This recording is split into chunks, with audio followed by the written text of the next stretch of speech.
play for Hollywood. That's gooey, bally-hooly Hollywood, where any office boy or young mechanic can be a panic with just a good-looking pan. And any shop girl can... Hello, everybody. Welcome once again to Past Pirate Pay, the movie discussion show. My name's Ken. I'm your host, alongside my co-host, Andy. Andy, how's it going? Oh, I'm fine on this magical night, Ken, here in Hollywood, California. Oh, hello. Oh, welcome to Hollywood, California for the night of the Oscars. That's right, Andy. The Oscars are coming up. So as is our tradition for the past, 15 years? We're going to do an episode? I think 1 year. Oh, that's right. 1 year. We did it last year. That's right. This will be the second annual Past Pirate Pay Oscar special. Oscar year-end spectacular. So, yeah, what we're going to do here is we're going to talk briefly about the Oscars. We're going to talk about all the big categories. We're going to discuss among the people who are nominated who we want to win. And then we're also going to throw in some left field suggestions if we can think of people who maybe should have been nominated that we feel like probably should have gotten some recognition that the Oscars may have overlooked, you know? Like Lou Gossett Jr. for Enemy Mine. Right, yes. I feel like if we were doing this episode in 1986, we would have been shouting about how Lou Gossett Jr. was totally robbed for... Robbed, I say. Yeah, so let's just dive right into it. I as you know, I'm very excited about the Oscars. It's always my favorite day of the year. I spend months looking forward to it and then tend to watch the show and get angry about a lot of things that happen. So always look forward to that. It's going to be a lot of fun. Yeah, last year's Oscars did not do that. That is true. Last year, my favorite movie of the year was Anora, and Anora wound up winning big in basically every category it was nominated. So I got to be happy. I got to be happy at the Oscars last year. Yeah. So maybe that'll happen again this year. Actually, I think it would be this year. We'll get into it, but it's going to be pretty hard for me not to be happy about all of the major awards this year, I think. Yeah. I feel like it's a really good slate of nominees in all of the major categories, and all of the front runners to win in every case. I would be hard to find a disappointing winner in a lot of these spots. Right on. So yeah, I think it's going to be a good year. So let's jump right into it. All right. So our first category, we're going to go with Best Supporting Actress. Okay. All right. So our nominees for Best Supporting Actress are Elle Fanning for Sentimental Value, Inga Ibstadter-Lilius for Sentimental Value, Amy Madigan for Weapons, Wunmi Misako for Sinners, and Teyana Taylor for One Battle After Another. The crazy lady from Weapons got nominated? Oh, yeah, that's right. That's pretty cool. Yeah, Aunt Gladys got herself an Oscar. Gladys got nominated. That's correct. So, that's it should be very exciting. She actually, I think, a couple days before we were recording this, they had the Screen Actors Guild Actor Awards, and Amy Madigan actually won the award for Weapons. Oh, really? Yeah, and when she won the award, as soon as she got onto the stage, she did the airplane arm run up to the microphone. Oh, no. That's right. So, that's great. Yep. So if she's going to win, definitely not be disappointed to see old Aunt Gladys get herself an Oscar nominee.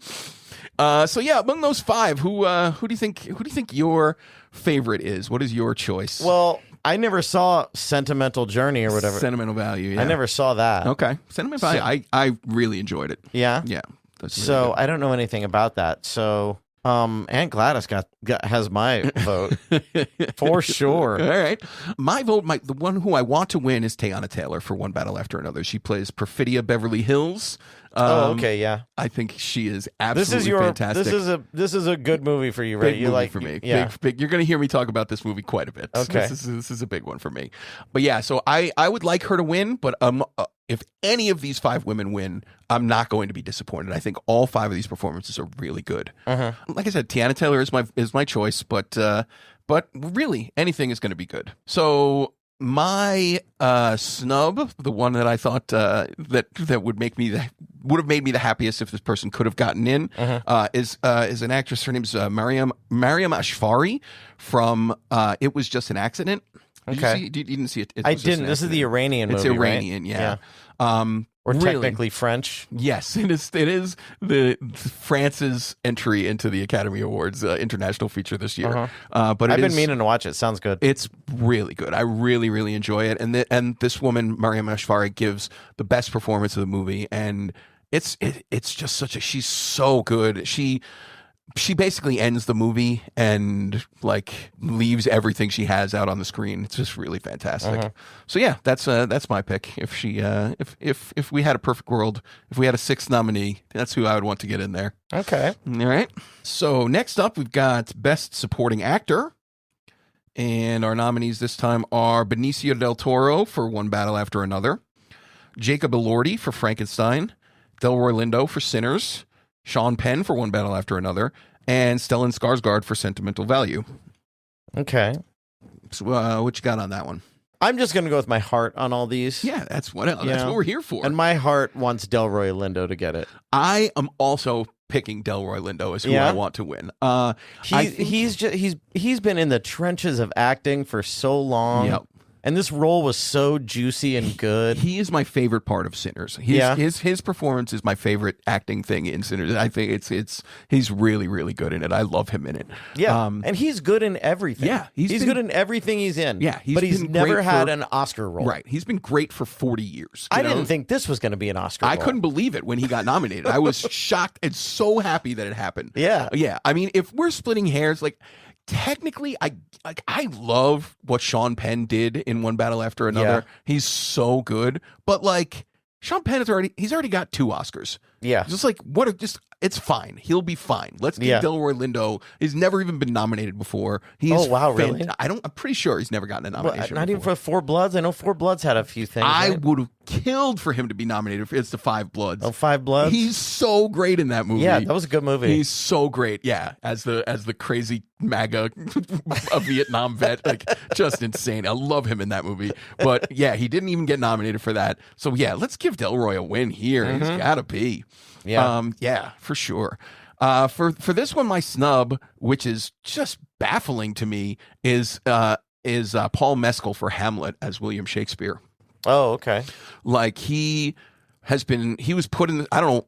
He was campaigning in supporting actor, even though I don't know. He feels more like a lead performance to me, but that's just how they do these things, right? But for him not to get in, I think when we look back at this 10 years from now and we see that Jacob Elordi for playing Frankenstein's monster is in here and Paul Mescal couldn't even get a nomination, I think it's going to be super embarrassing. Like the Academy, obviously, spend their entire lives being embarrassed by things they've done as people look back at history. But I think this is going to be just another one where it's just like, what are we even doing here? He's so good in that movie. It's crazy to me. So yeah, okay, that's my pick. All right, next up we got Best Actress in a Leading Role. Our nominees are Jessie Buckley for Hamnet, Rose Byrne for If I Had Legs, I'd Kick You, Kate Hudson for Song Sung Blue, Renata Reinsva for Sentimental Value, and Emma Stone for Begonia. Okay. So those were all good. I have not seen Song Sung Blue. Oh, I never have it. That got nominated. I couldn't believe it either. Oscar. It looks so bad. I can't even. You know what though? It didn't get bad reviews. Yeah, it got okay reviews. It wasn't great, but it was way better than I thought it was going to be. It looked like such a piece of garbage. I watched all of If I Had Legs, I'd Kick You. And I was not a fan. I figured you wouldn't be. So these like wacky, crazy art movies, there's a line for me. Yeah. And if you go up to the line and don't cross it, you have made a great movie for me. Eddington was like that. Yeah. Eddington was weird. It got kooky. But it skirted up to the line. It didn't go over it, right? It was a great movie, you know? Yeah. But there was a point in that movie where it just sails right over that line. and I just couldn't stop rolling my eyes and going, what on earth am I watching? Now I have to figure it out. Now it's a puzzle.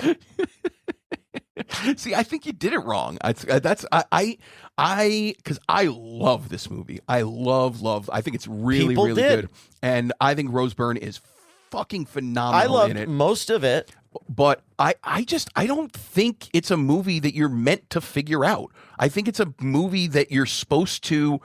The movie wants to put you in Rose Byrne's shoes, and you're like, she is having a nervous breakdown because all of the horrible shit that's going on in her life. Well, it sounds like you figured it out. I guess maybe that's true. I just like allowed the movie to take me along for the ride that it was going on. I did too, and I hated it. I love it. I loved it. It's good. We will be hearing more from me on this movie later on. Okay. But yeah, that being said, I think Jessie Buckley should win. Yes, Jessie Buckley should win. She's my pick too. As much as I love Rose Byrne, I think in many other years, Jessie Buckley's probably going to win 1 million Oscars. Yeah, that's probably true. If she doesn't die, she's going to win 1 million Oscars. I mean, yeah, you and I are both just totally on board the Jessie Buckley train. From when she was nobody. Right. I go, holy mackerel, whoever this is great. She's always fantastic. She's great in everything. We talked about Hamnet on the show. We both love it. She is fantastic in it. I mean, she should win. She's going to win. We really don't need it. It's fine. It's going to be great. We're gonna get to see Jessie Buckley make a speech on Oscar night, and I'm really looking forward to it. So that's going to be great. Yeah. So my snub this year is Sophie Thatcher from Companion. Oh yeah. I think she did such a fantastic job. I think she did too. As the sex robot. Just really, really good. It's just such a good movie, and that's the kind of movie that the Oscars don't tend to ever think about. But man, I loved it, and she is fantastic in it. And I hope we see a lot more from her in the future. I hope so too. Yeah. I thought she was really good in that. Yep, really good. That is a snub. Yep.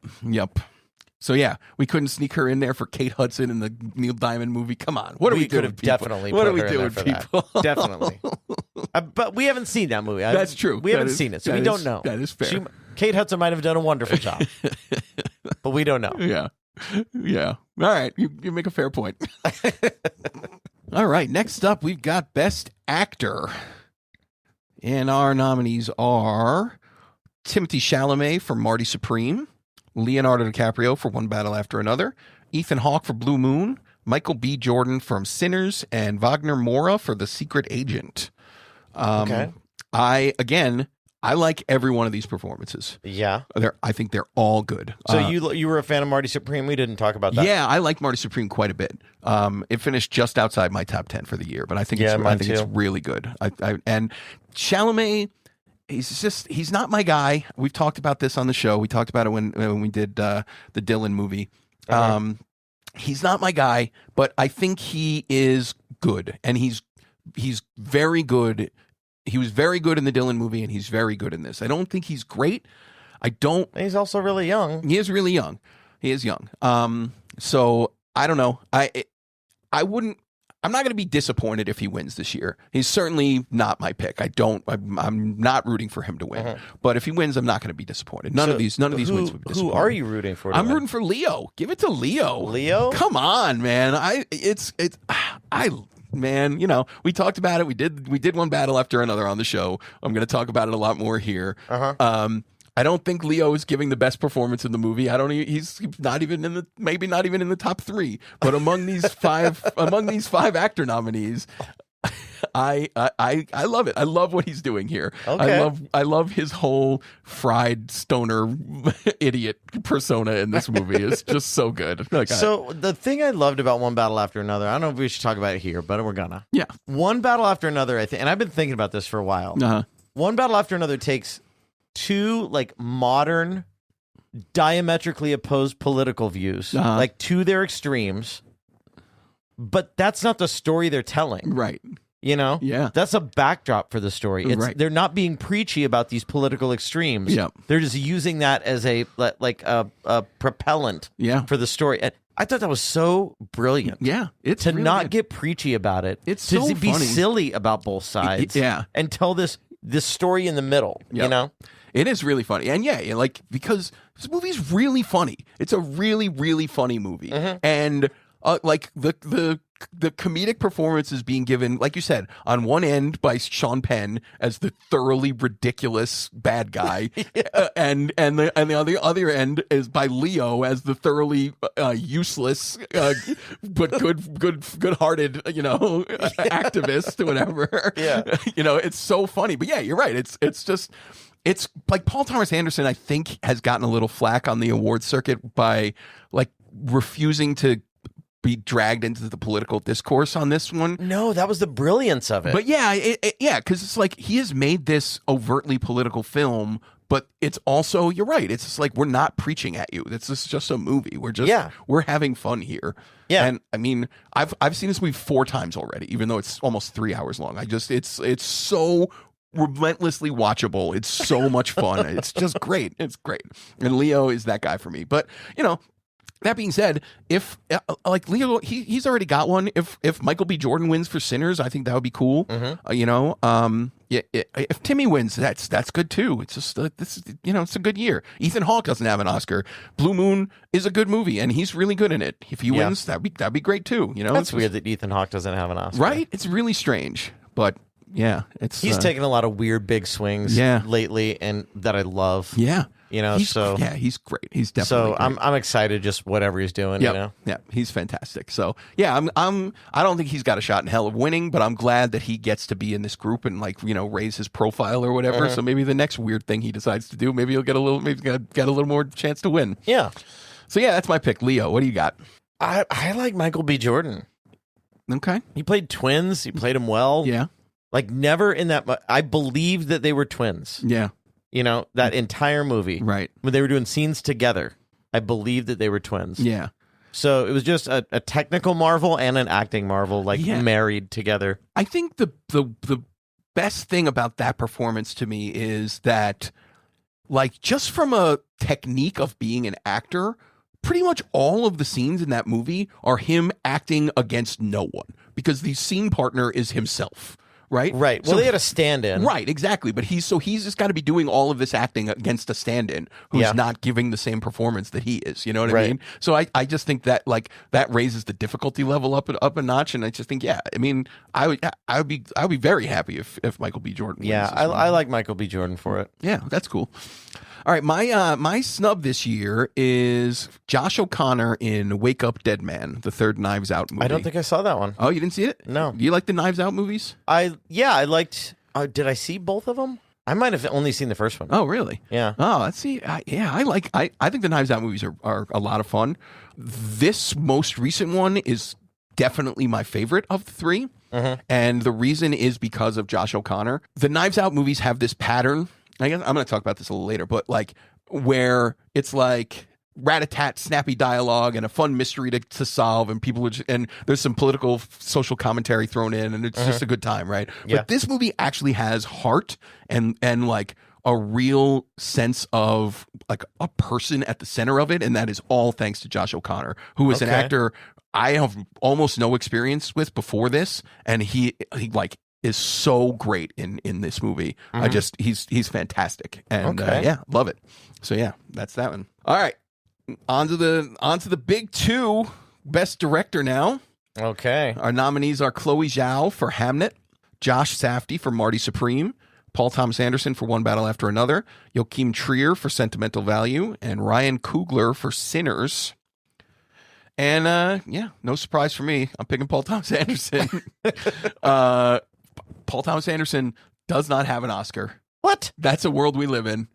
This guy made There Will Be Blood and Boogie Nights and Phantom Thread and The Master. Who doesn't have Oscars? He doesn't have an Oscar. What are we doing here?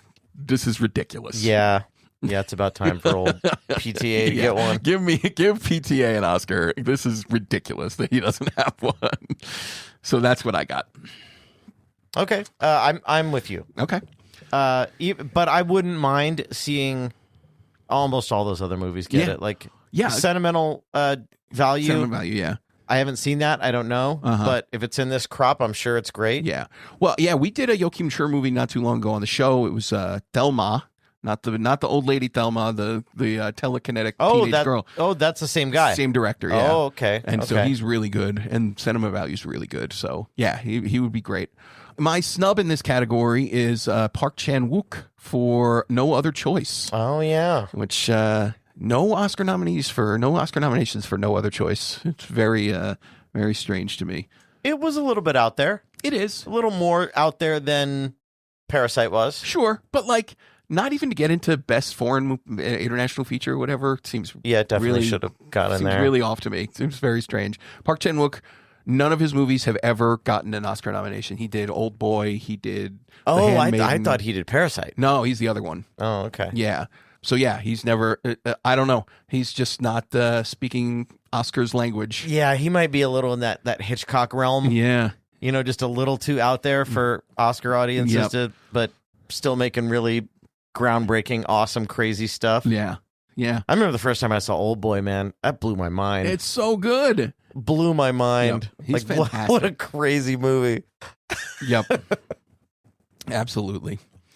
So yeah, that's who I would get into that crop if I had my choice. All right, moving on. Here we go. Best Picture. We got 10 nominees for Best Picture.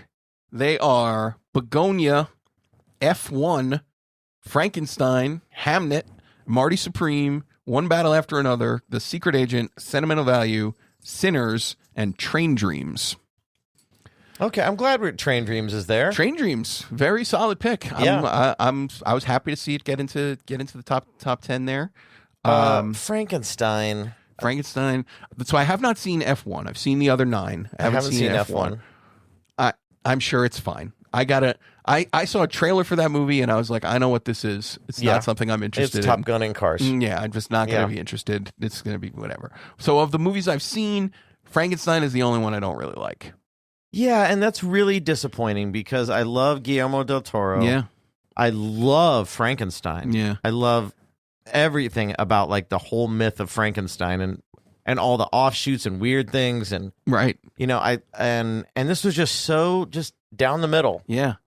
Yeah, I mean it's a Guillermo del Toro movie, so it's gonna look fantastic. Like the production design is really cool, and the costumes and makeup are cool. It looks awesome, but like it's just like I would have liked to have seen him make some just bolder choices.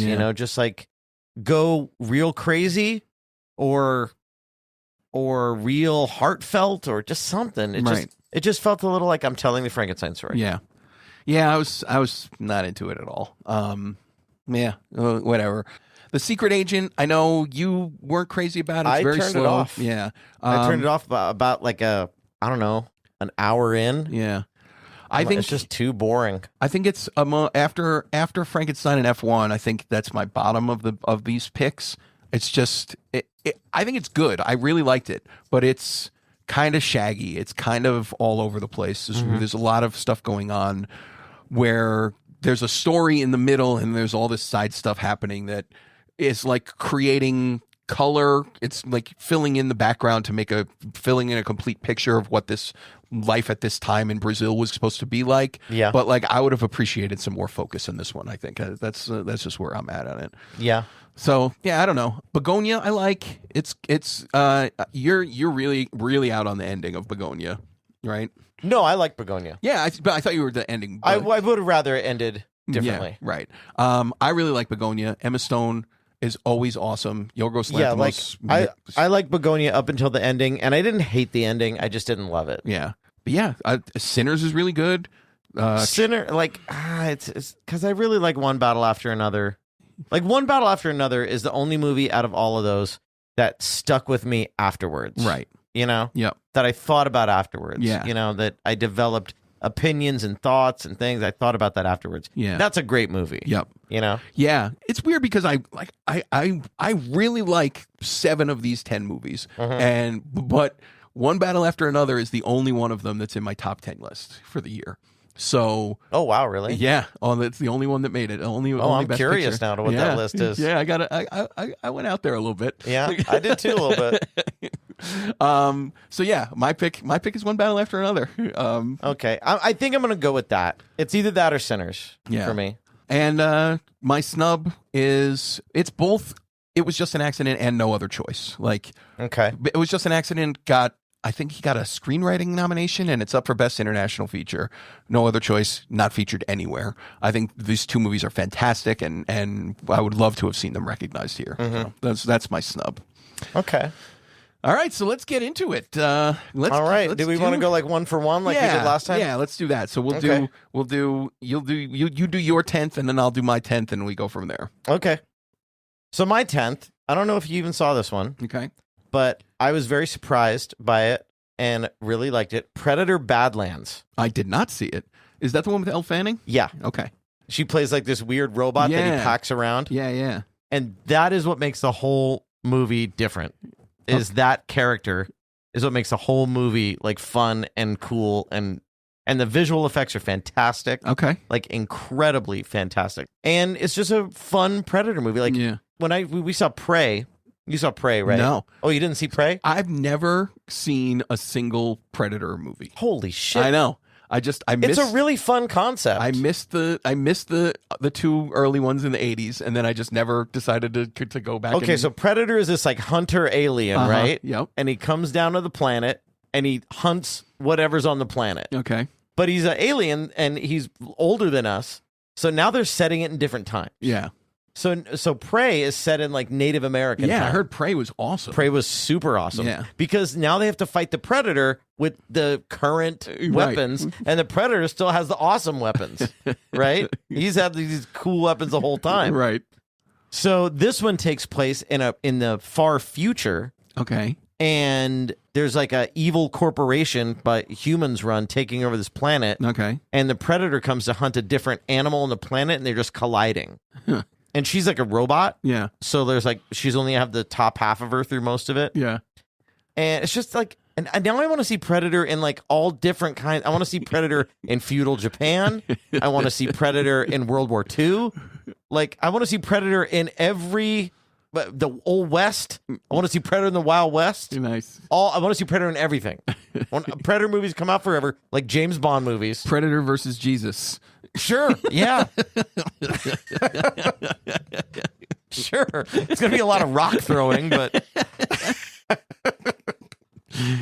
yeah, so I like Predator Badlands. All right, That's nice. my number 10. That's fun.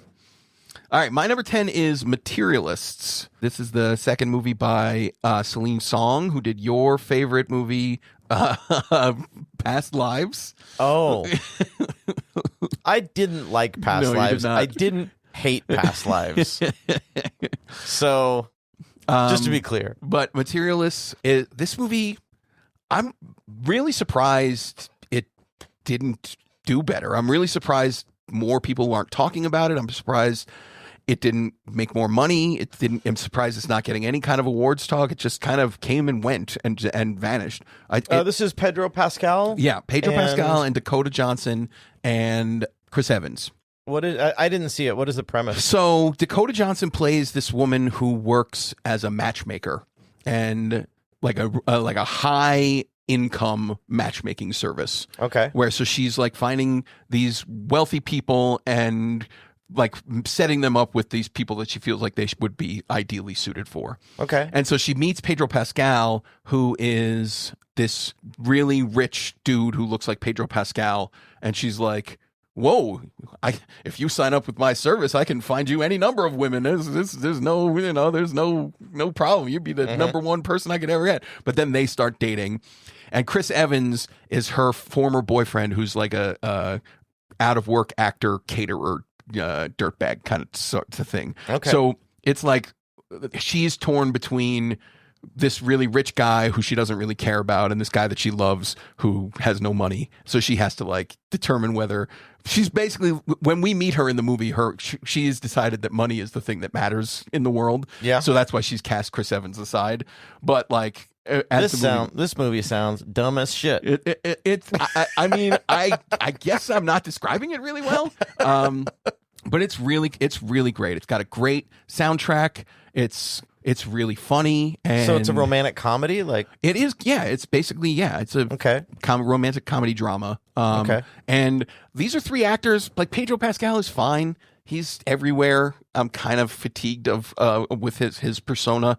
Dakota Johnson, she's fine. Chris Evans is fine. These are people that I don't really think about much as actors. And I really cared about all three of these people in this movie. So I think that's just a fantastic job of writing and directing to get me to care about characters being played by these people. Okay. So yeah, Materialists. I really like it. All right, cool. All right. Now moving on to my number 9. Yeah. Bring Her Back. Oh, we will be seeing this movie on my list as well. Yeah? Oh, yeah. We talked about Bring Her Back. I just thought it was such a fresh take on a horror movie. Yeah. You know, we talked about it, so... Yep. Yeah, just like there's a genre of horror, and I call it broad daylight horror. Yeah. Do you know what I'm talking about? Yeah. Like horror that doesn't take place in scary atmospheres. Yeah, like Midsummer. Like like that. Yeah. Like there's a bunch of them, Yeah. you know, that are just like art film kind of horror movies. Yep. Where it's just right there, just happening in the daytime, just where God and everybody can see it. Yep. You know, like. So I really think that this is like one of the top ones of that. Yeah. I said it when we talked about it, and I can't stop thinking about it to this day. The scene with the butcher knife. Oh, it's just like, I will never forget it. It's one of the creepiest, it's most like horrific. T-boned.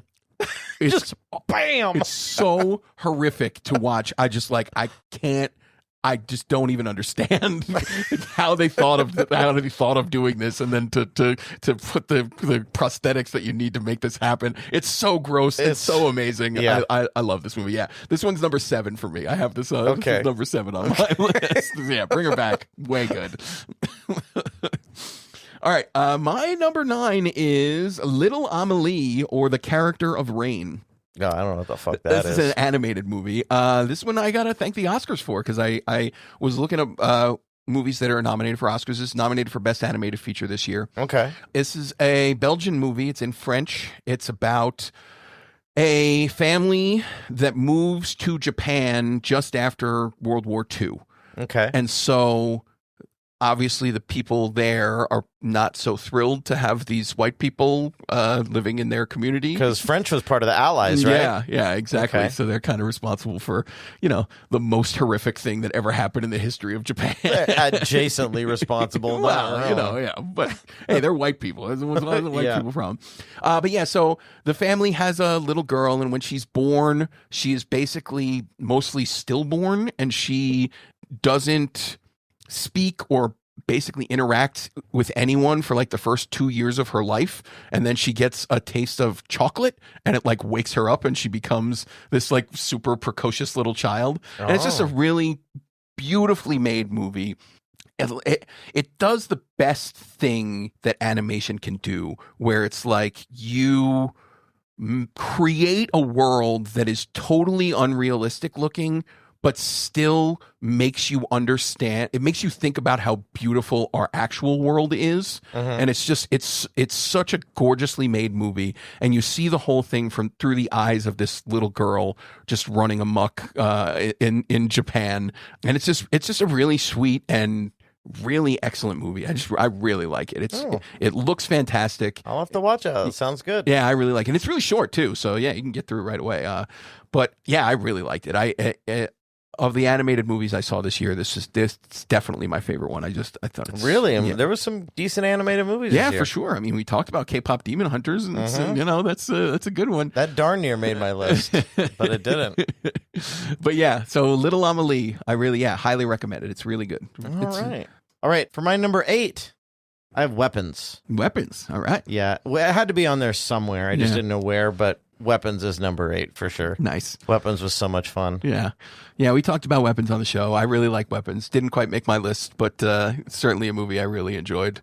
Yeah, because when I'm making my list, I am not thinking, what are the best movies that came out this year? I'm like, what are my favorite movies that came out this year? That's what I do too. I'm just trying to think about, exactly. Because I could probably make a list of the best movies, and it'd probably be all the ones that we're all talking about and everything, right. But there were some that I just liked a whole lot. Were really fun. Listen, we both have Bring Her Back on our list. Like That's true. We're here, man. We're here for the people. We're bringing it back to the people.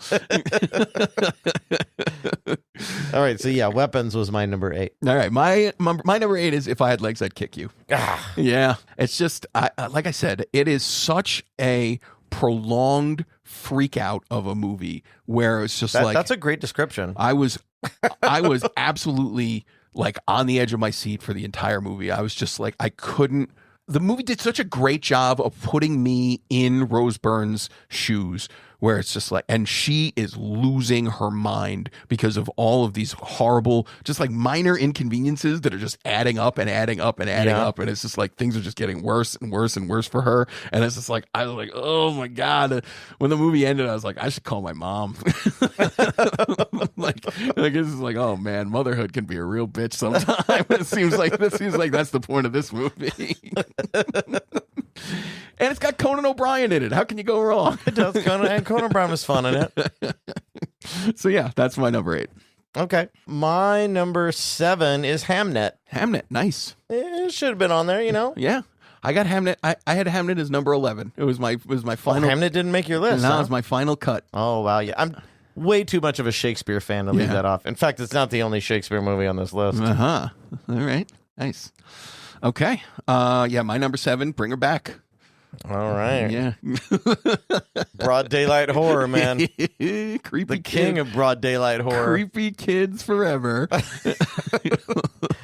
All right, so my number 6, Grand Theft Hamlet. I didn't realize that was this year. Yeah. I was looking at the list, and it was this year. I said, oh, yeah, that's going on there. Nice, fantastic. Because that is a great movie. Yeah, fantastic. Really. I mean, we talked about that on the show earlier, and what a weird surprise. Yep. What a weird surprise to have all of those things fall into place and be so good. Yep. Yeah.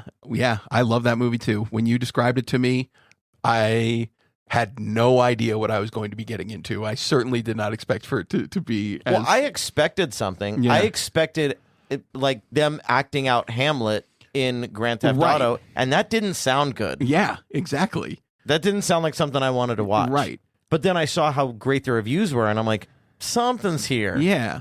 So yeah, I mean, it's like the whole. If they had just shown people, Grand Theft Auto characters reading lines from Hamlet, that doesn't sound good at all. No. But like the whole let's get the band together aspect of trying to put this production on the road, it's so cool. It's so much fun. So cool. Yeah, really, and good. Such a great product of the COVID.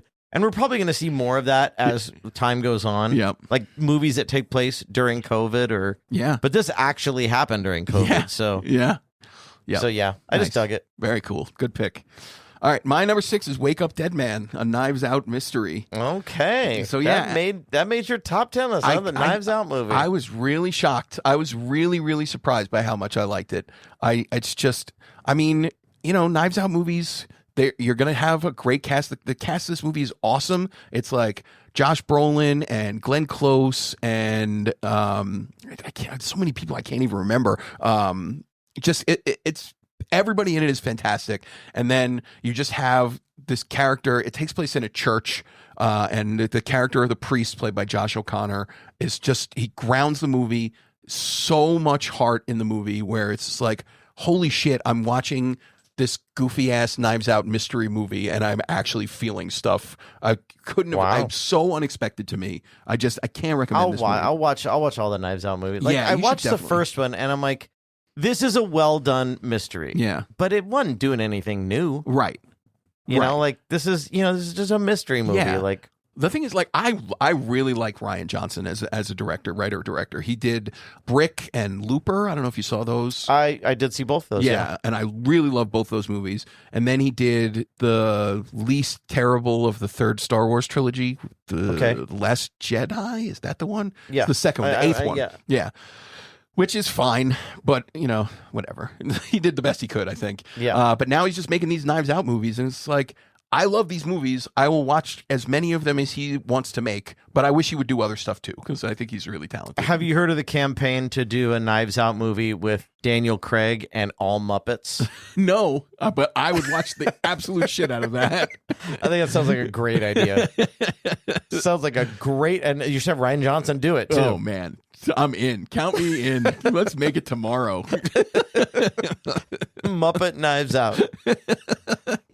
All right, so my next movie after Grand Theft Hamlet is Secret Mall Apartment. No, I definitely didn't realize that was a 2025 movie. I think that when we saw it, it was the previous year, but that's not when it was released in the States. Oh, nice, cool. So it was released last year. Nice, good pick. So I was like, well, yeah, because I was going down the list of all the movies that came out. And I'm like, oh, yeah, that's definitely on my list. Oh, man, great pick. Yeah, Secret Mall Apartment. We've talked about that on the show, too. Yep. And what's cool about that, I think, is you hear about the premise about people making an apartment in the dead space of a mall, like behind the walls and stuff. And that's enough for me to go, oh, that's interesting. I'll watch that. Right. And then everything around it is just beautiful. Yep. It's just perfect. Yep. It's a really, really good movie. Yep, absolutely. It's the kind of documentary that you watch it and you're like, oh man, I'm really glad I watched that just because I get to know that people like this exist in the world. It's like I'm so happy that the people who are responsible for this whole art project are around and doing their art. To see artists that are just sacrificing everything to do a thing that means something to them. Yep. You know, it's so good. Yeah. Nice. Great pick. All right. My number 5 is Companion. I almost had this on the list. Man, do I love this movie. I think this is very close to making my list. I am a sucker for movies that want to discuss the idea of what makes a person or what makes consciousness, where it's just like, who gets to decide what is a being or whatever, you know what I mean? Yeah. And this movie just fits right in there, where we get this great performance from Sophie Thatcher as the robot, and she is becoming self-aware. She's becoming a being that can act on her own and think the thoughts of her own. And this movie is also bloody and just violent and fun and hilarious. It's so good. We talked about it on the show. It's like, it's a really, really good movie. And it's also telling a story that I don't think is told. Yeah. You know, and that's, I always like that. I always like going to a movie and seeing a thing that I've never seen before. Yep. And that did it. Yeah, definitely. Big fan of Companion. Yeah. All right. So my number 4 is Train Dreams. Okay. We didn't talk about Train Dreams on the show. No, we didn't. But we all watch it together. Yeah. Me and you and Mark watch it together. Yep. First of all, the cinematography was fantastic. It was dreamy but still reality. Yeah. And that just gave the whole thing like an airy feel. And like they shot it all on digital. And it didn't look like digital. It's probably the best looking digitally filmed movie I can remember seeing. Yeah. It just looks so gorgeous. Yeah, and it's told a really simple story. Yep. Really, really well. Yep. You know, you just focus really hard on this one guy who goes through horrible hardships. Yep. Comes out the other end, experiences joy and pain, and it was just really, I don't know, it was just really, really well made. Yeah, I'm a big fan. I like this movie a lot too. Yeah. Joel Edgerton, we could have talked about him as best actor getting snubbed. William H. Macy as best supporting actor. William H. Macy was great in this. It's the best William H. Macy performance I've seen in decades. He's so good in it. He's not in it for very long, but man, he steals the movie. So good. Yeah, Train Dreams is really good. It's a really good movie. Yeah. So that's mine. Cool. All right. Here we go. My number 4, Reflection in a Dead Diamond. Oh, you've been talking all about this. I've been talking. It's the first time I'm going to be talking about it on the show. Okay. But I have been talking about this movie to anybody I could get to listen, and no one has seen it. Anybody who's out there listening, if you want me to really love you, you can watch this movie and talk to me about it, because that would make me tremendously happy. I watched this movie a few months ago, and I have not yet been able to have a conversation about it. When you describe it, I've heard you describe it to like 3 different people. Yeah. And it always sounds insane. It's insane. It's a totally bananas movie. So the plot of the movie is as such as it is. There's a 70-year-old like former spy, and he's at this like upscale resort spa place. And the woman in the adjoining room disappears, and people are like, "Oh, what happened to this woman?" And then things start happening where we're flashing back to the previous time that this guy was in this location when he was a spy, when he was a young man. Okay. And the whole movie is jumping back and forth between the present and the past as it was going on. And there's so much of this movie that I don't understand what had happened, but like it's so exciting to watch. It's just like the amount of super cool shots in this movie. This movie has 50 more amazing images than you will see in the next 100 movies that you see. Like it's so bold and so like these people, these 2 French maniacs who made this movie are like, they are like just like high on pure cinematic bliss. They're like, we're just going to make the coolest, weirdest looking thing that you can ever imagine, and we're absolutely going for it. And it worked so well for me. I was so on board with this movie.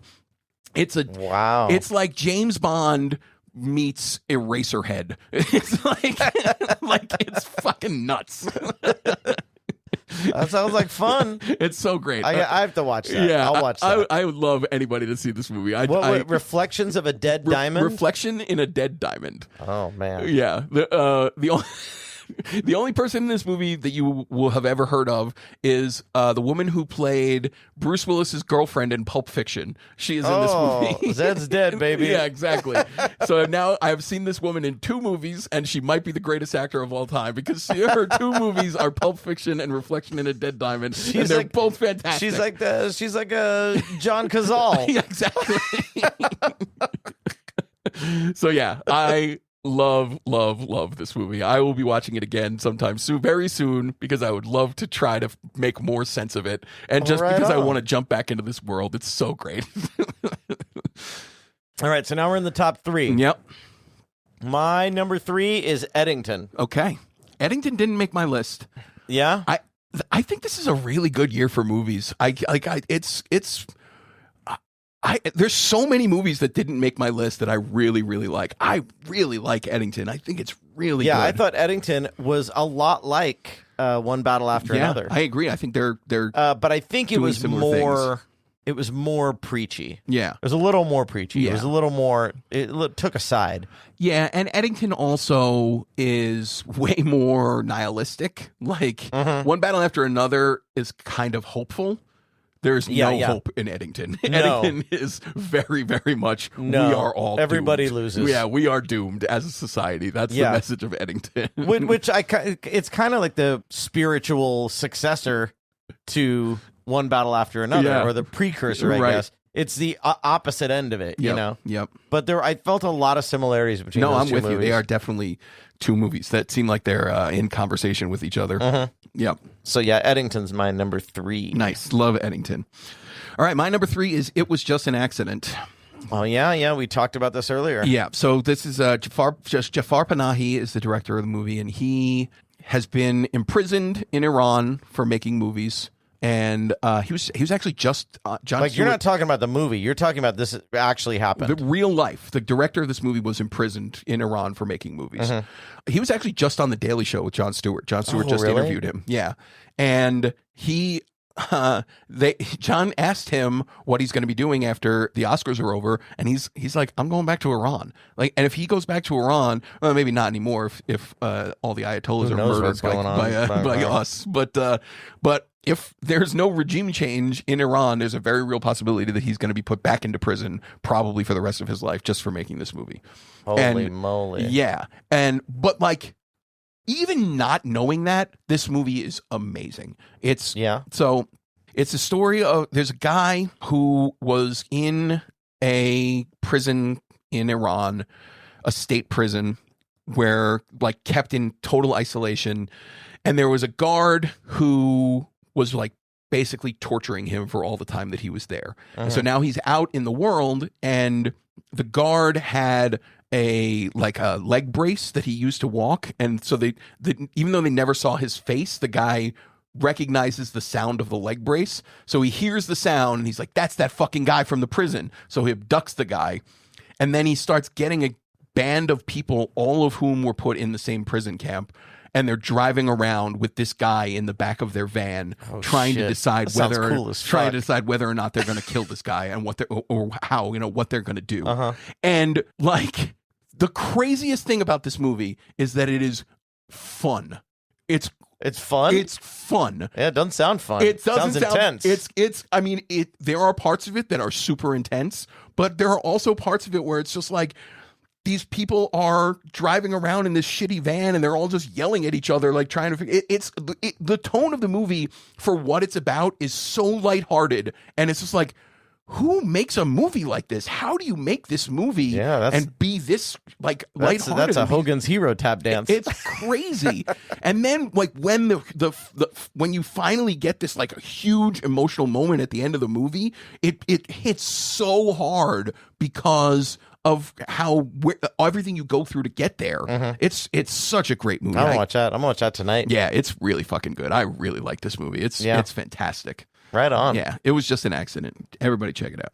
All right. So number 2 I have One Battle After Another. Oh, very curious as to what number one will be for you. I have One Battle After Another. We already talked all about that. Yeah, we talked enough. It's my number one movie. It's definitely my. I've been saying since I saw it in July, that's the best movie of the year. So what is your number two? So my number two is No Other Choice. Oh, wow. Yeah. Sinners didn't make your list. I didn't have Sinners on there. Wow. I know. That's my number one. Like I said, okay, nice. Like I Sinners said, my number one.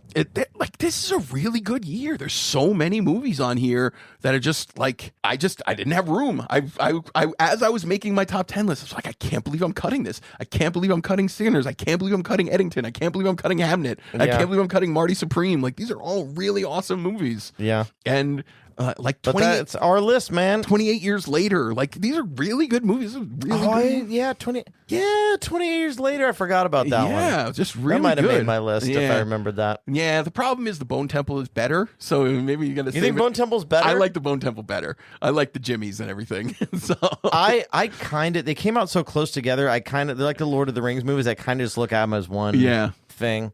Yeah. But yeah, so I think look out on the 2026 best of 2026 list for me with 28 years later, the Bone Temple, because that's that was really fun for me.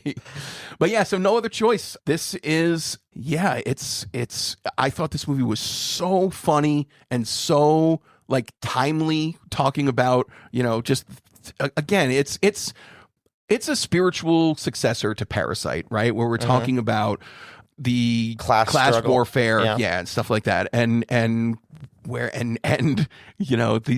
this movie where the protagonist goes to ridiculous extremes to try to secure a job to feed his family. I think aren't they? I believe I heard they were making an American remake of Parasite. Is that right? Oh, I haven't heard that. I heard that a while ago. That sounds like a haven't terrible heard anything idea. since. I don't think it does. I think you could make Parasite and set it in America and use the same kind of class things, and I think you can make an impactful movie. But Parasite's already awesome. Just watch the original. It is, but it also has the cultural viewpoint of Korea, and I think if you took the cultural viewpoint of America, you could have a good movie. Well, I guess if it's somebody good making it, it's got to could certainly be a possibility. Yeah, I think it totally can. Yeah, I mean, maybe Bong Joon-ho would want to make it. He certainly has made movies in America before. So or Scorsese. Oh, that would be something. Scorsese could do it. he has made Korean movies remakes. Yeah, that's true. But yeah, so No Other Choice. I guess we didn't talk much about it. So yeah, the story is a paper executive is laid off from his job because the factories are becoming more and more automated, and they're having less and less use for these people. So he decides he's going to apply for a new job, but he's got all these competition for the new job. So what he does is he pretends to make his own paper company, and he puts out a want ad, and all of the best candidates who are going to be fighting for the same job he wants then apply for his fake job. And he's like, oh, now I have these guys' information and I can kill them. And I can kill them. So that's the way this movie goes. I remember I was watching an Aaron Sorkin masterclass. He said, here's how you tell a story. It's really simple. You have a character and he wants something and you put things in his way. Yeah. And I'm like, that's what they did here. Yeah, that's absolutely true. That is what this movie is. And Aaron Sorkin said they can achieve it or they can't. Yep. But it's all about them trying to get it. Right. Yep. Love it. Yeah. So that's No Other Choice. And then so you got Sinners. I got One Battle After Another. We've already talked quite a bit about those movies. Mm-hmm. So yeah. I have a very strong suspicion that come Oscar night, it's going to be either Sinners or One Battle After Another. They seem to be winning all of the run-up awards. So yeah, I'm curious to see which one it's going to be. Yeah. I have to work on Oscar night, so if you guys are going to have a get-together, I can't be there. So if you're not going to be here, I don't know if that means, I don't know who's going to be here. Who knows? We may not have much of a crew to see it this year. But that's all right. I will be yelling at the TV whether or not anybody's here with me or not. So yeah, that's it. That's our year-end show, year-end review, 2025 in the books. All right, take care, everybody. All right, bye-bye. Happy Oscars. Thanks for tuning in to Past Pirate Pay. This episode was produced by the one and only Andy Morris. If you haven't already, hit that subscribe button on your favorite podcast app. We'd hate for you to miss out on all the fun. Curious about where to stream the movies we talked about? Head on over to passpiratepay.com. We've got everything listed with handy links on where to watch. You can also join the conversation on our Facebook page or stalk our cinematic musings on Letterboxd. Links are on the site. Got a movie or a TV show you think we should review?